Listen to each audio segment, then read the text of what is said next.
presidente del tercer departamento de Medicina de la Escuela de Medicina de la Universidad de Atenas. Ella recibió un MD de la Escuela de Medicina de Atenas y su doctorado en endocrinología experimental sobre los efectos de los andrógenos en ratas hipofisectomizadas, y sus intereses de investigación se han centrado en los últimos 15 años en aspectos moleculares, ambientales de las alteraciones metabólicas y hormonales en el síndrome de ovario poliquístico y también en lo que es disruptores endocrinos. Ha dado más de 150 conferencias pues, en varios lugares del mundo, y pues tengo el gusto de presentarla, y actualmente nos va a dar una conferencia sobre disruptores endocrinos.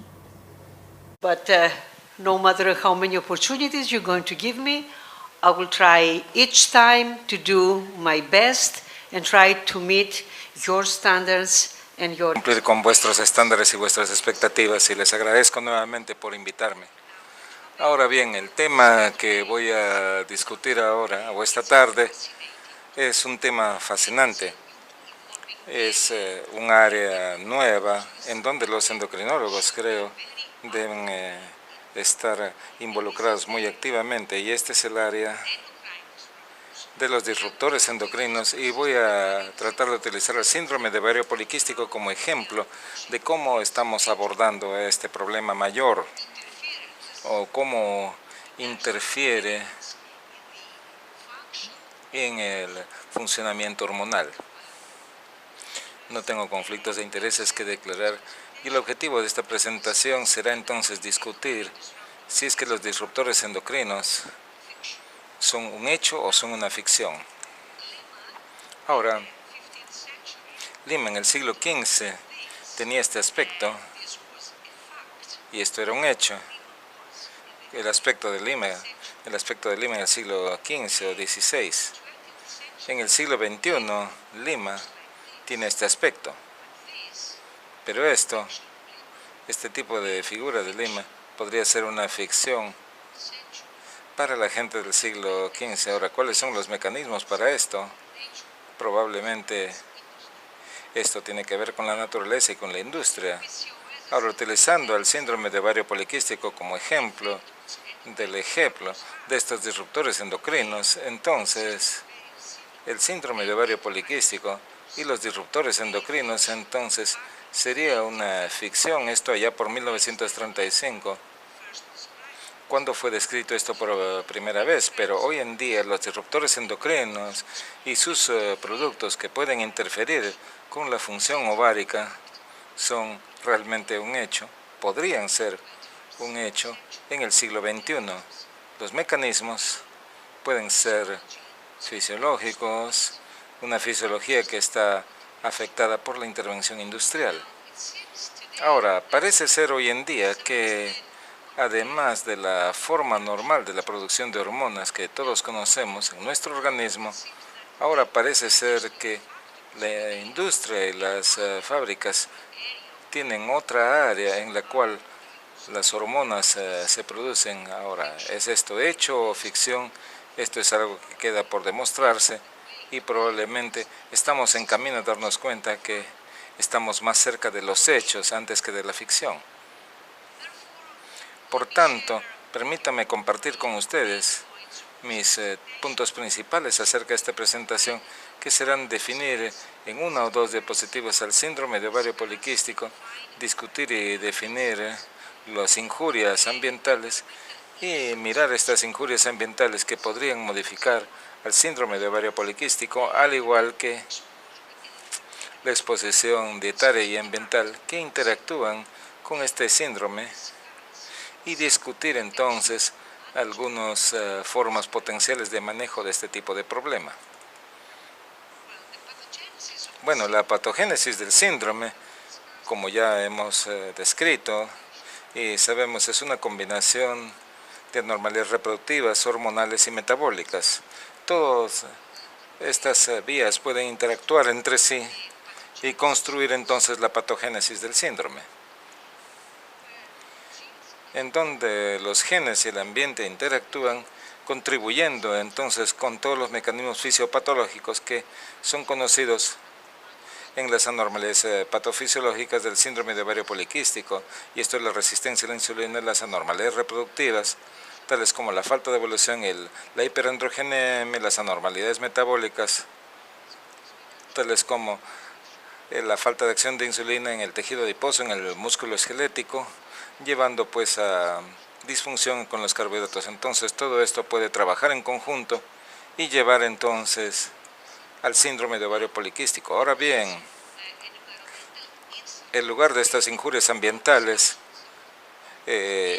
ya se ha ido discutido. Los disruptores endocrinos entonces ahora tienen que ver, y la idea es ver cómo estos pueden interferir en la fisiopatología del síndrome en la vida real. Ahora bien, ¿cuáles son estos disruptores endocrinos? Estos son un grupo heterogéneo de sustancias químicas en las cuales los químicos sintéticos incluyen los plásticos, plastificadores, pesticidas, fungicidas y agentes farmacéuticos, al igual que algunos de los agentes personales, cosméticos que usamos todos los días. Todos estos pueden hacer lo que nosotros llamamos disruptores endocrinos. En otras palabras, todos estos químicos que son producidos por la industria y que son producidos en nuestra vida diaria y que los utilizamos a diario, todas estas moléculas pueden ser disruptores endocrinos debido a que están interrumpiendo y están afectando los mensajes hormonales normales en diferentes tejidos. Y hay factores de riesgo ambientales que están alrededor de nosotros, comenzando desde nuestros alrededores hacia nuestra vida diaria y a nuestra mesa, aún hasta la hora de nuestro almuerzo, por ejemplo. Entonces, lo que sucede es que si no quisiéramos discutir y enseñarle a un estudiante de medicina de primer año, si quisiéramos discutir entonces todo esto, ¿cuáles son los disruptores endocrinos? ¿Qué hacen estos? Entonces, en lugar de estos mensajes hormonales normales, dar mensajes claros para estos disruptores endocrinos, están afectando a los sistemas, dando sus propios mensajes en su propio momento y en lugares equivocados. Entonces, esto realmente es lo que son los disruptores endocrinos, en palabras muy simples. ¿Cómo lo hacen? Entonces, queremos hacernos más científicos, entonces miremos acá, aquí tenemos el bifenol A, uno de los disruptores endocrinos más ubicuos en la vida real, de cualquier plástico que utilizamos, de cualquier recipiente de lata, de cualquier compuesto dental, podemos tener bifenol. Y miren cómo funciona. Funciona activando aquí diferentes receptores, como los receptores para glucocorticoides y los receptores para estrógeno, y al mismo tiempo bloquea los receptores de tiroxina. Entonces, el mismo compuesto químico puede dar diferentes mensajes a diferentes receptores. Y también esto puede aplicarse a los talatos, y los talatos están en todas partes, en todos los cosméticos, perfumes, esmaltes de uñas y en todos los juguetes que nuestros niños tienen y que se los llevan a la boca. Entonces estos juguetes están cubiertos de colores que todos tienen talatos. Entonces hay información que muestra que estos talatos pueden ser absorbidos y circular. Ahora, ¿qué tan claramente podemos señalar que lo que absorbemos también es la causa de cierto grupo de enfermedades? Ahora, esto es algo que aún no ha sido demostrado por completo. Entonces podemos ver acá todos estos agentes químicos que se encuentran muy fácilmente en nuestro ambiente, en la vida diaria, y que interfieren entonces con los mensajes hormonales. Es como afectar a la señalización celular, o el proceso de señalización celular. Entonces están robándose los mensajes, están usurpando los mensajes y dando sus propios mensajes a los tejidos erróneos, ¿no? Estos son los disruptores endocrinos. Entonces están presentes en todas partes en la vida diaria. Entonces, pongámonos más científicos y veamos esta figura que es muy expresiva acerca de qué realmente corresponde a estos disruptores endocrinos. Aquí ustedes pueden ver, por ejemplo, que no es un solo disruptor endocrino. es un grupo de sustancias. Ustedes pueden verlos acá. Al mismo tiempo, estamos expuestos a los bisfenolatos, a los ftalatos, a las dioxinas y a diversos otros disruptores endocrinos. Este grupo, esta figura de disruptores endocrinos, atacan a las células en nuestro organismo en diferentes frentes, en diferentes aspectos, si se quiere. Y finalmente, estos diferentes agentes químicos pueden ingresar a los núcleos de las células, en donde pueden modificar entonces dos vías principales. Una está justo aquí para asemejar la forma en la cual nuestras hormonas normales y naturales expresan los mensajes para el núcleo, o pueden bloquear los mensajes hacia los núcleos y llevar entonces a la formación de sus propias proteínas en nuestro organismo. Esa es la forma en la cual esta mezcla de disruptores endocrinos puede atacar entonces a nuestras células en la vida diaria, en los diferentes aspectos de nuestra vida diaria. Y si miramos la figura a mayor aumento, aquí tenemos a los disruptores endocrinos, inhibiendo, estimulando, y también pueden estar involucrados en las células cancerosas y perpetuando el ciclo de estas células cancerosas o perpetuando la multiplicación de las mismas. No existe un sistema hormonal que sea inmune a estos disruptores endocrinos. Todos los sistemas en nuestro organismo, todas las glándulas endocrinas son blanco para estos disruptores endocrinos. Y parece ser que los alimentos es una de las principales rutas en las cuales estamos expuestos a estos disruptores endocrinos. Podemos ver acá. Y podemos ver acá diferentes formas en las cuales podemos estar involucrados a partir de las fábricas de las plantas industriales, sustancias que se dan al ganado y nosotros nos comemos la carne después. Y estos disruptores endocrinos han sido dados como alimento. Los animales ingresan a nuestro organismo cuando comemos la carne de estos animales. Y los animales pueden ser alimentados con productos agrícolas que también han sido dañados por pesticidas o por fungicidas que ingresan a la carne, y en esta forma pueden ingresar a nuestro organismo, o directamente a los vegetales cuando comemos vegetales que han sido recolectados de campos en donde se han aplicado muchos fungicidas y pesticidas. Y luego pueden ingresar a nuestro organismo. También hay otras formas en las cuales estos disruptores endocrinos pueden abrirse camino hacia nuestro organismo, teniendo los alimentos como principal ruta de entrada. Y si nosotros miramos acá, que aún el feto y la madre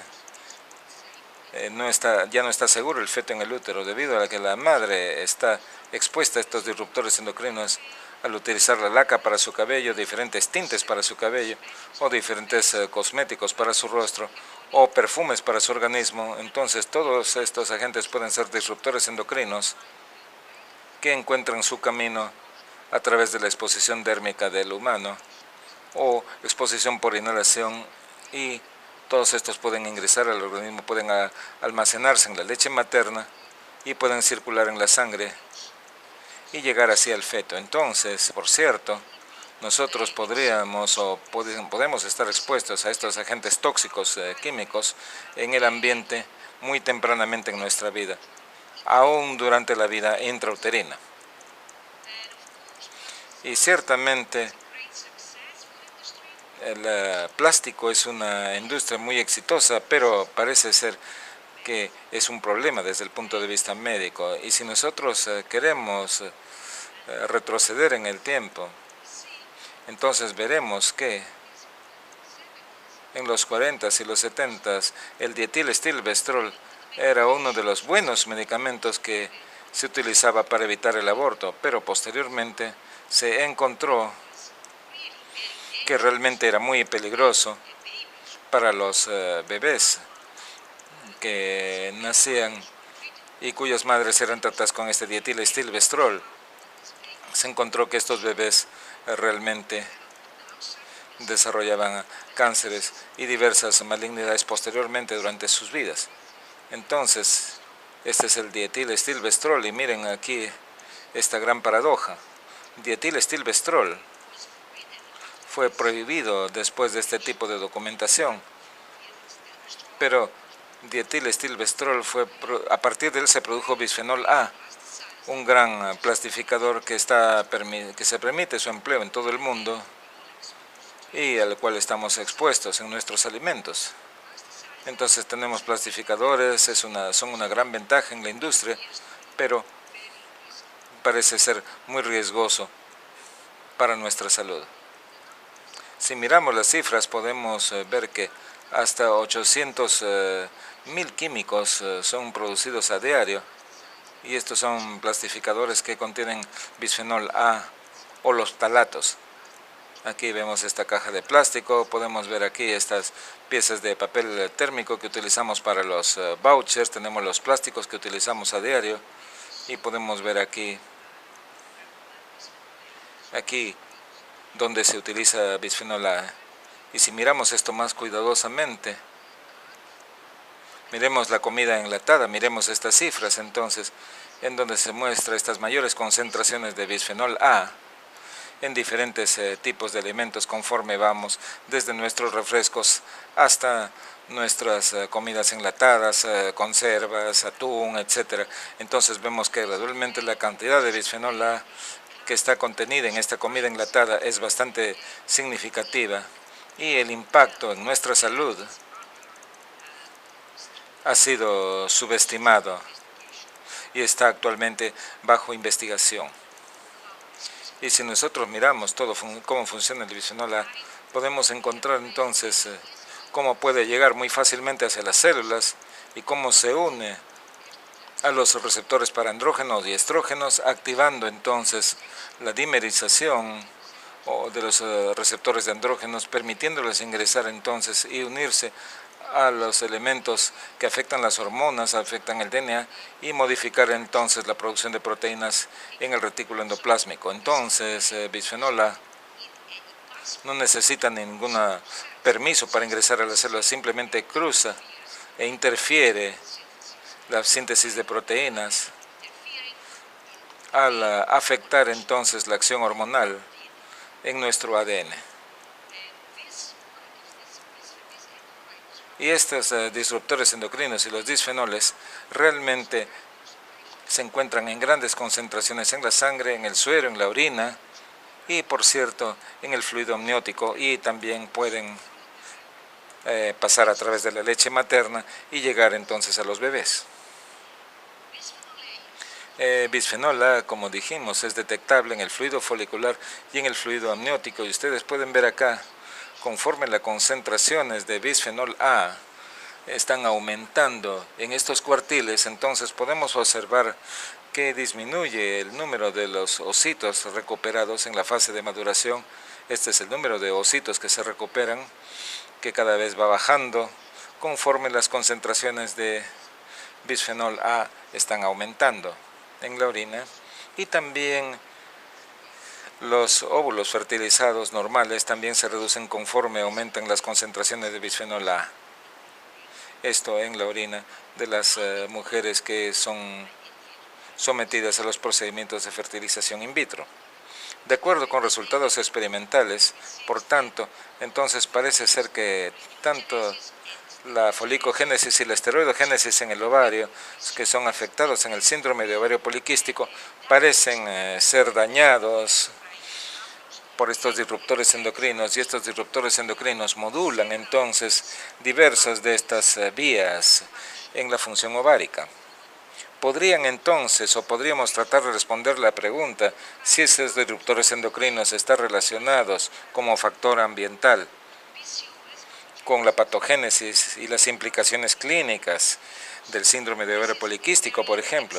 Esto es un tema muy excitante y a la vez que atemorizante, y es un experimento informativo que hizo Fernández y que publicó el año 2010, demostrando entonces que la exposición neonatal de ratas a bisfenol A afecta la función reproductiva de estos animales posteriormente durante su vida adulta.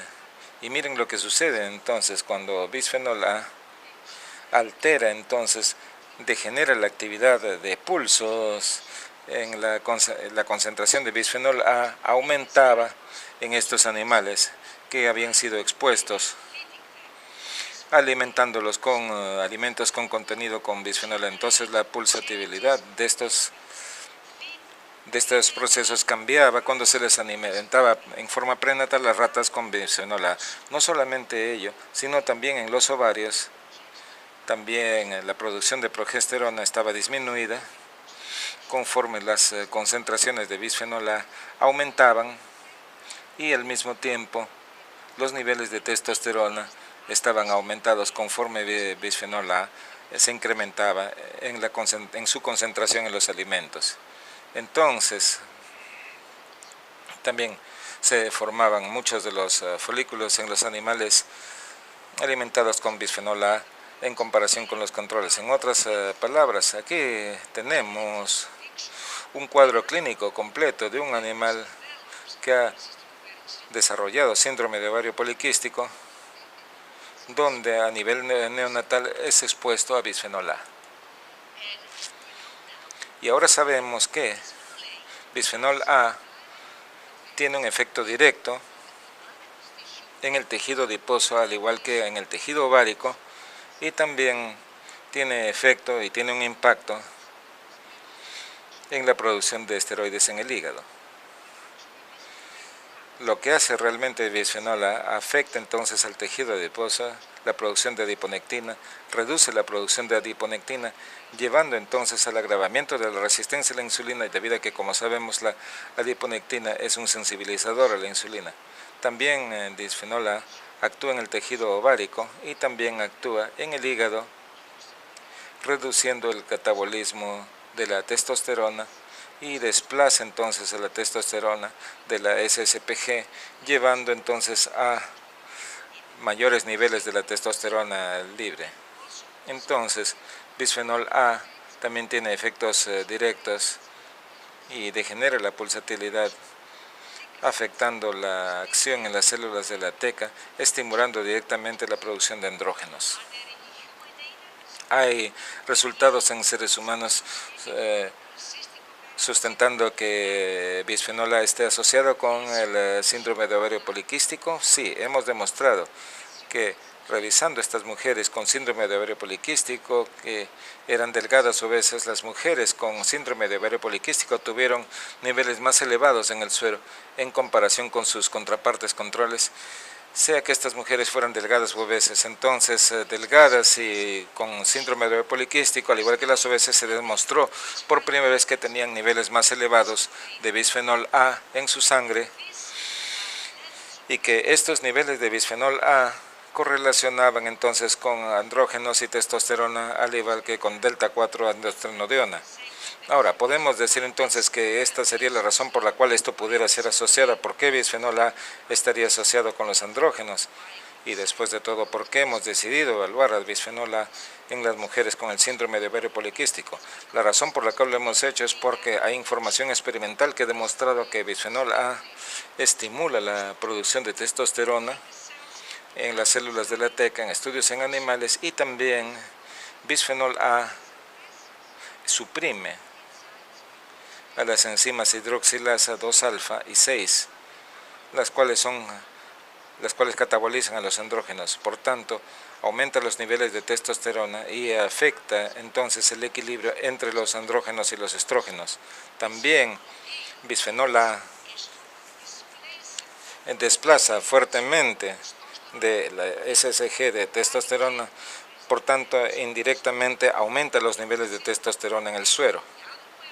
O, dicho de otra manera, los andrógenos también tienen un efecto directo en el hígado al reducir la enzima deglucuronizada, y se reduce la detoxificación por parte del hígado del BPA del bisfenol, llevando a estos mayores niveles de bisfenol A. Por tanto, aquí tenemos entonces un círculo vicioso en donde el bisfenol A estimula al ovario a producir andrógenos, y los andrógenos interfieren entonces con el catabolismo de bisfenol A. Entonces hay una interacción y esta es una de las principales razones por las cuales nosotros queríamos mirar los niveles de bisfenol A en las mujeres con síndrome de ovario poliquístico que se caracterizan por hiperandrogenemia.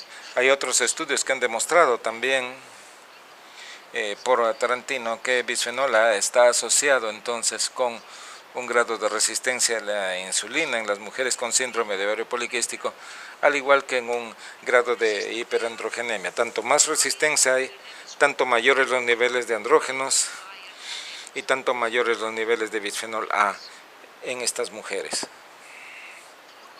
Para concluir y mostrarles entonces todo lo que se sabe acerca de bisfenol A y el papel potencial que tiene en el síndrome de ovario poliquístico, les muestro aquí esta diapositiva publicada por Rutowska en Polonia, donde muestra un efecto hipotalámico directo que tiene bisfenol A en las mujeres con síndrome de ovario poliquístico, el efecto ovárico directo y también muchos efectos metabólicos directos, estimulando y causando resistencia a la insulina en el tejido adiposo en las mujeres que tienen síndrome de ovario poliquístico. Ahora bien, si bien pensamos que el bisfenol A está un poco lejos de nosotros y que no debiéramos preocuparnos tanto al respecto, bueno, si usted piensa en esta forma, entonces la soya no está tan lejos de la dieta de muchas poblaciones en el mundo. Este estudio tan interesante ha demostrado que la soya tiene un impacto muy importante en cuanto a modificar el metabolismo retroproductivo, así como los aspectos metabólicos en animales que son alimentados con esta soya, al igual que con bisfenol A. Entonces tenemos una combinación de estas dos moléculas ambientales que están afectando entonces la fisiopatología del modelo animal que se presenta acá. Entonces parece ser que la soya también tiene un impacto en cuanto a crear múltiples folículos en el tejido ovárico en estas ratas y que tiene entonces un impacto negativo más fuerte en el metabolismo de la glucosa. Por tanto, necesitamos entender la exposición dietaria y ambiental que pudiera interactuar entonces e influir en los aspectos metabólicos. Y si nosotros pensamos entonces que esto está lejos de nosotros, yo no creo que muchos de nosotros pensemos que el hábito de fumar y las comidas rápidas estén tan lejos de nosotros o de nuestros hábitos diarios. Y este tipo de alimentos, las dietas occidentales o occidentalizadas tienen toxinas también que se forman durante el procedimiento de cocina a elevadas temperaturas por tiempos cortos. Aquí hay moléculas que son creadas y que se llaman productos avanzados de la glicación que son absorbidos entonces todos los días en nuestros alimentos.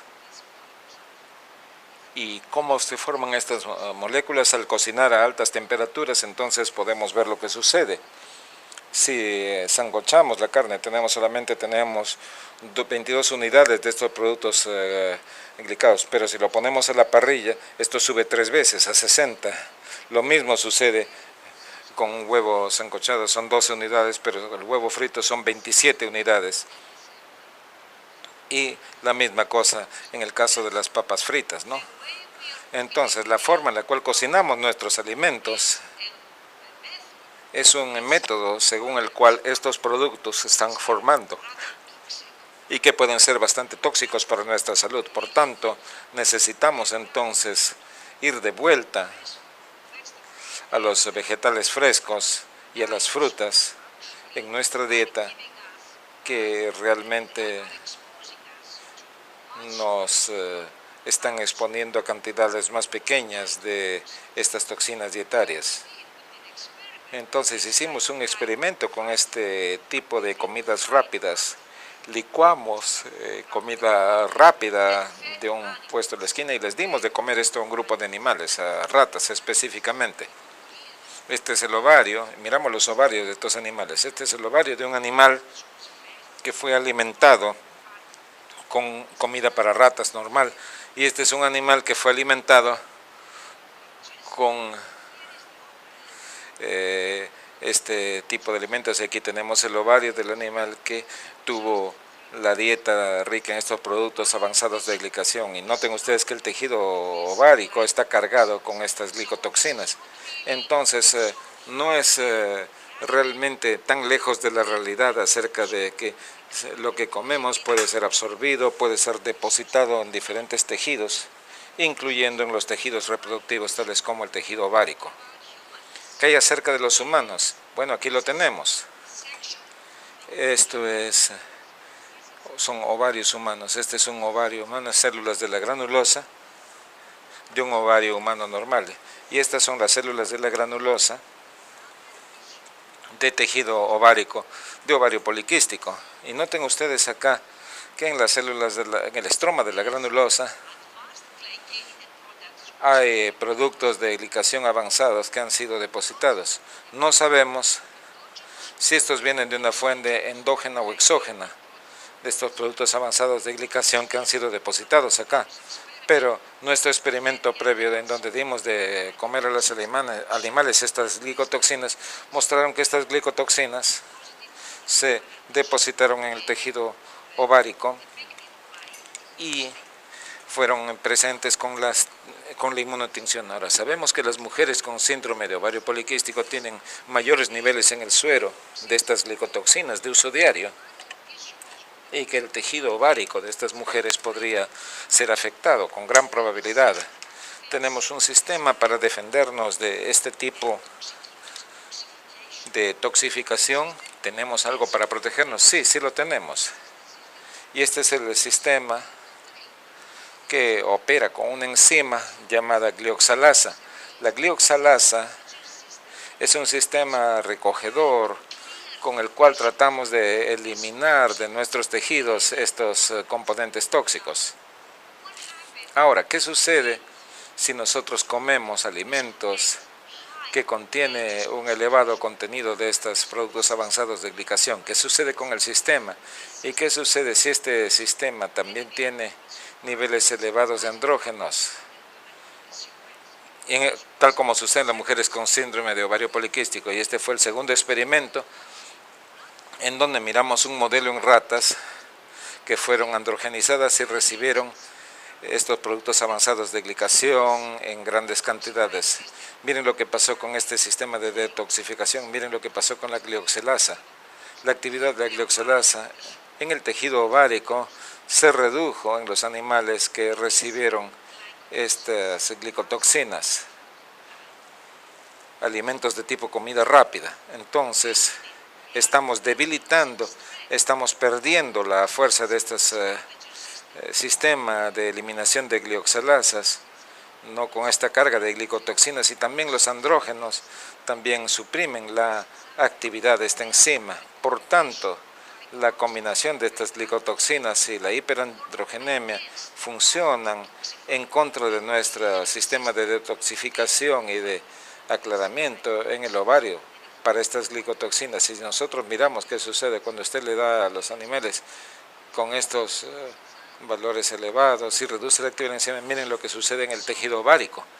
Entonces, al ingerir estas concentraciones elevadas de glicotoxinas en la vida diaria, estos animales que fueron cargados con glicotoxinas en el tejido ovárico, debido a que el sistema fue desactivado, el sistema de defensa fue desactivado para estas toxinas, entonces podemos concluir aquí que con el sistema que tenemos para eliminar las diferentes glicotoxinas de nuestro organismo y probablemente de otros disruptores endocrinos, puede ser afectado entonces con el uso de estas grandes cantidades de estas moléculas.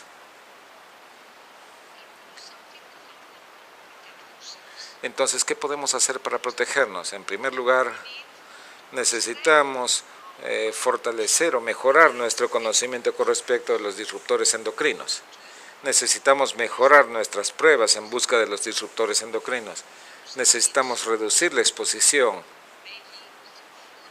principalmente a los alimentos, al igual que a otras formas de exposición de nuestro organismo a estos componentes tóxicos. Tenemos que identificar los compuestos químicos activos. Necesitamos crear ambientes para los avances científicos y la innovación a fin de evitar este tipo de ocurrencias.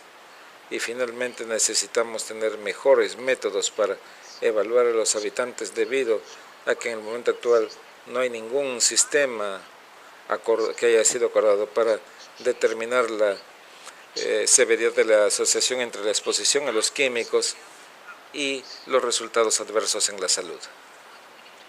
¿Y qué hacemos ahora? ¿Podemos hacer algo?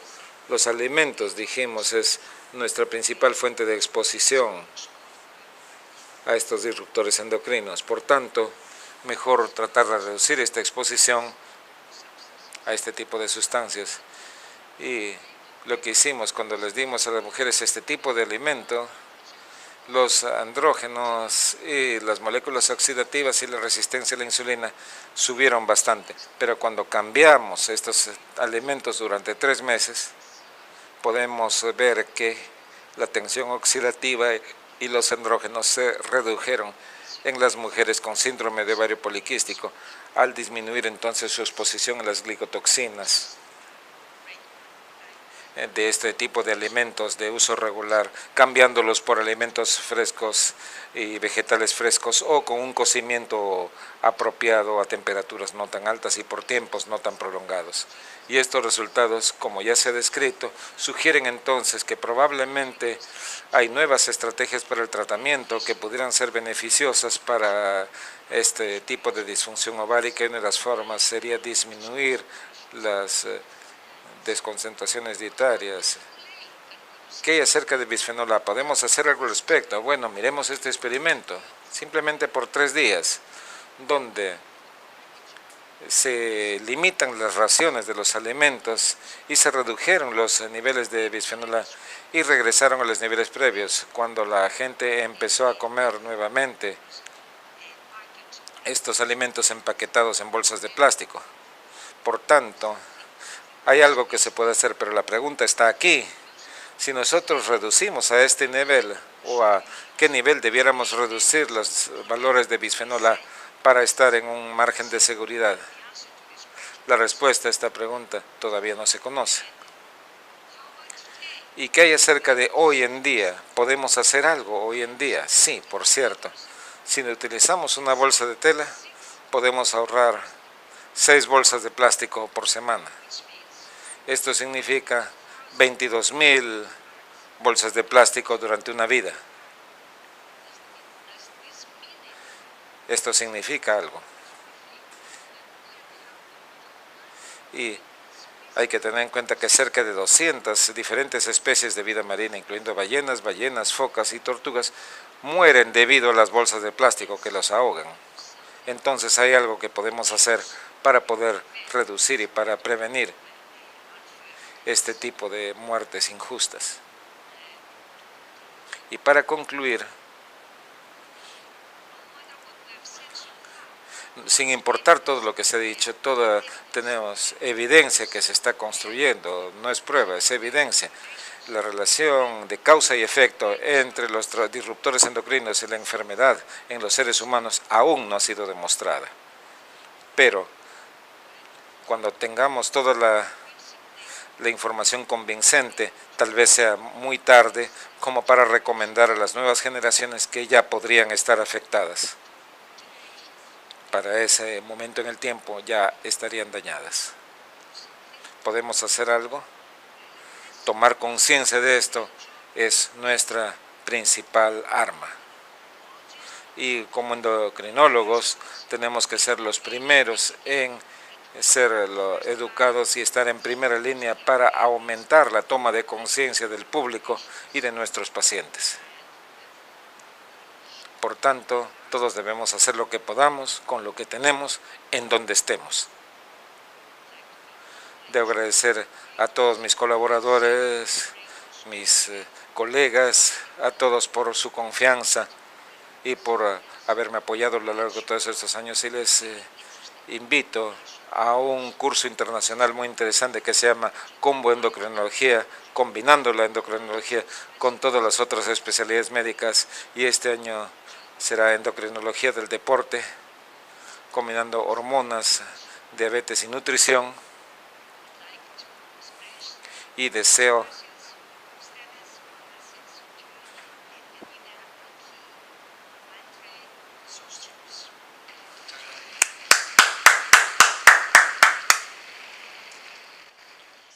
Ha sido una charla muy interesante. Quisiera si alguien tuviese un par de preguntas para la doctora, porque estamos contra el tiempo. Por favor.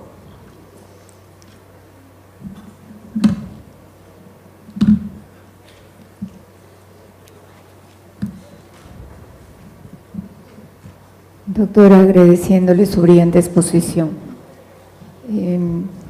Como presidenta del Comité Nacional de Derechos Humanos del Consejo Nacional de Salud, me interesa muchísimo el tema que usted ha vertido el día de hoy. Sorry, I can't. Is this, está pidiendo que prendan la doctora está pidiendo que prendan el aparatito, o que le cambien el aparatito. Being the president of the Human Rights Committee. Comité Nacional de Derechos Humanos, me interesa mucho el tema que usted ha vertido el día de hoy. Usted ha mencionado que la soya podría estar jugando cierto rol en relación a esta problemática. Hemos podido detectar que al interior del país está ingresando soya transgénica, a pesar de la moratoria de 10 años que tenemos, porque el Congreso emitió una ley que impedía el ingreso de productos transgénicos al país. Sin embargo, la Asociación de Consumidores, de Protección al Consumidor, ha podido identificar productos transgénicos no etiquetados en diversos supermercados, en productos envasados, pero sobre todo productos a base de soya. La pregunta es, ¿usted cree que esta soya transgénica podría generar mayor problemática en cuanto a constituirse en un mayor disruptor endocrino? Y lo mismo referido a las grasas trans. ¿Las grasas trans podrían ser disruptores endocrinos y la soya transgénica igualmente? Gracias por la pregunta. Eso es un problema muy grande, y el problema está en que nosotros no sabremos la respuesta a estas preguntas tan importantes hasta que pasen muchos años. No sabremos la respuesta. ¿Qué tan dañinos son los nuevos productos, estos productos transgénicos? Va a tomar muchos años hasta que sepamos la respuesta, qué tan peligrosos puedan ser. Tomó más de 30 años, usted ve, darnos cuenta que el dietilestilbestrol era venenoso para la segunda generación, y que estas hijas desarrollaron cáncer de cérvix 20 años más tarde, después que fueron expuestas en forma intrauterina a este tipo de sustancia. Entonces, desafortunadamente, toma mucho tiempo. Y para el tiempo que nos demos cuenta de lo que se ha hecho, probablemente sea demasiado tarde. Esta es la razón por la cual creo que ahora, en el momento actual, tenemos que ser más conscientes y más sensibles acerca de todos estos cambios transgénicos, o como se llamen, y ver la forma como estamos modificando diferentes productos. Sí, doctora. Sí, bueno, La última pregunta. sabemos que mientras más temprana sea la exposición a estos agentes, mayor va a ser el daño. A medida que ya vamos siendo adultos, somos como un cóctel de estos COPs. Entonces, yo quisiera saber si es que es útil medir la cantidad de COPs que existe en nuestro organismo, porque estaba viendo algunos reportes que hacen incluso algunos biopsias de tejido adiposo. ¿Qué tan útil es?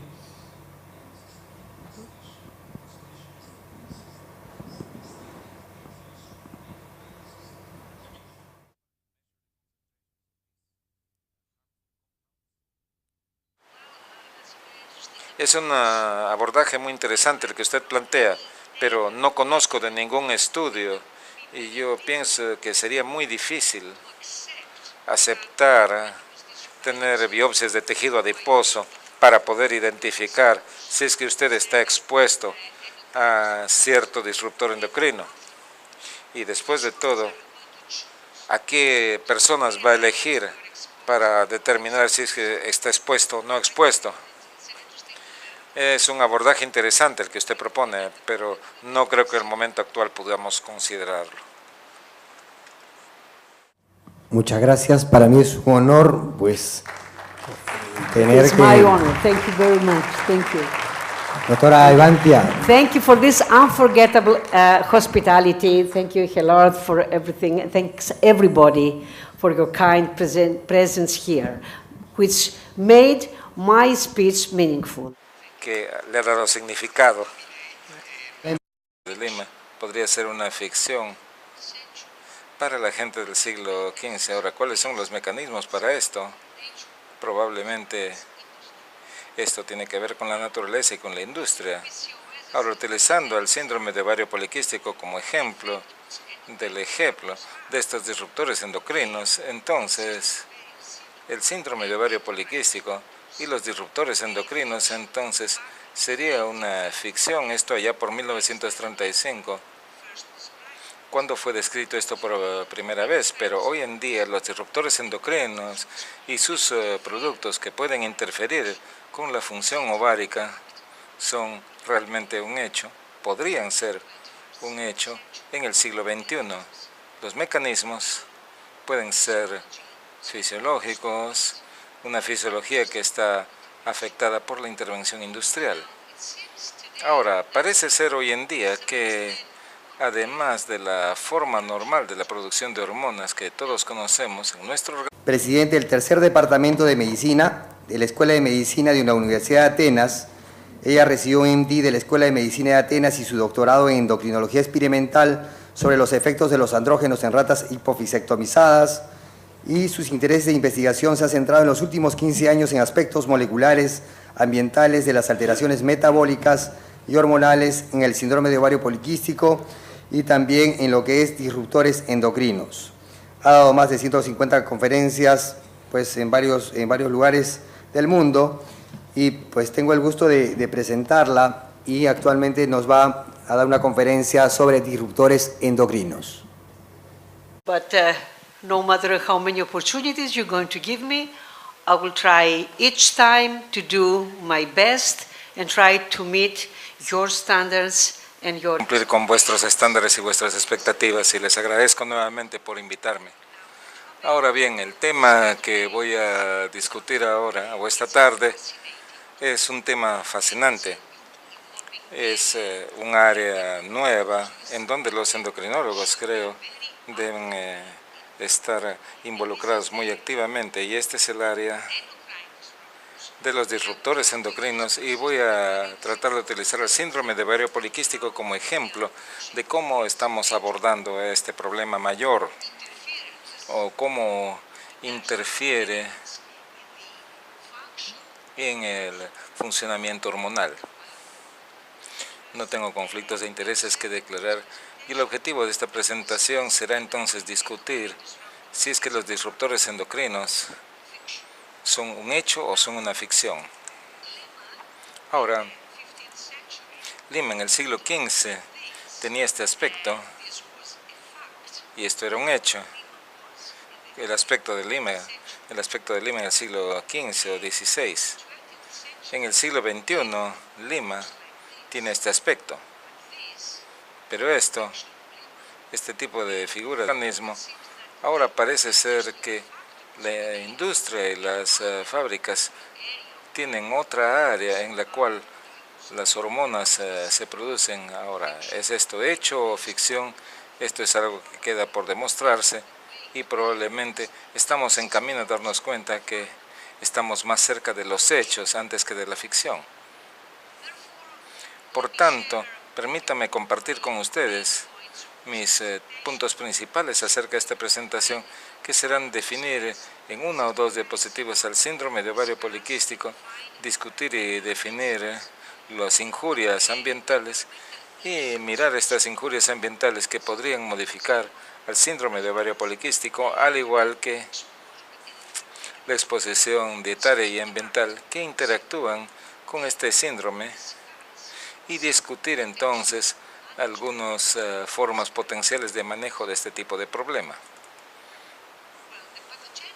Bueno, la patogénesis del síndrome, como ya hemos descrito y sabemos, es una combinación de anormalidades reproductivas, hormonales y metabólicas. Todas estas vías pueden interactuar entre sí y construir entonces la patogénesis del síndrome, en donde los genes y el ambiente interactúan, contribuyendo entonces con todos los mecanismos fisiopatológicos que son conocidos en las anormalidades patofisiológicas del síndrome de ovario poliquístico, y esto es la resistencia a la insulina, las anormalidades reproductivas, tales como la falta de evolución, la hiperandrogenemia, las anormalidades metabólicas, tales como la falta de acción de insulina en el tejido adiposo, en el músculo esquelético, llevando pues a disfunción con los carbohidratos. Entonces todo esto puede trabajar en conjunto y llevar entonces al síndrome de ovario poliquístico. Ahora bien, el lugar de estas injurias ambientales ya se ha ido discutido. Los disruptores